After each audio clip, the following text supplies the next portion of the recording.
আজ আমি চলে গিয়েছিলাম শিলিগুড়ির ওয়াইএম গ্রাউন্ডে। ওখানে চলছে বেশ বড়সড় একটি এক্সিবিশন। কলকাতা আর শিলিগুড়ির সব শপিং এবার ওয়াইএম গ্রাউন্ডে। 4 দিন ধরে এই এক্সিবিশন চলবে, বৃহস্পতিবার থেকে রবিবার পর্যন্ত। 2 দিন তো কমপ্লিট হয়ে গেল, আর হাতে আছে 2 দিন, শনিবার আর রবিবার। কেউ মিস করো না, ফাটাফাট চলে যাও ওয়াইএম গ্রাউন্ডে। তো প্রথমেই আমি গিয়েছিলাম একটি জুয়েলারি শপে। ওখানে ঢুকে তো আমার চোখ পুরো ধাঁধিয়ে গেছে। কি অসাধারণ কালেকশন, প্রচুর দোকান এখানে রয়েছে।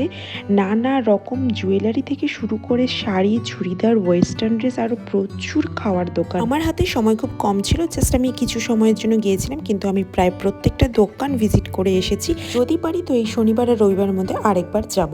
তো তারপরে আমি আরেকটা দোকানে চলে এসেছিলাম। এই দিদির দোকান, ভীষণ ভালো ব্যবহার। তো ওনাদের কাছ থেকে আমি একটা ব্রেসলেট আর একটা এরকম রিং নিলাম। এই দুটোই এডির, ভীষণ সুন্দর আর রিজনেবলও ছিল। তো তোমরা আর কেউ দেরি করো না, ফটাফট চলে যাও। তো টাটা।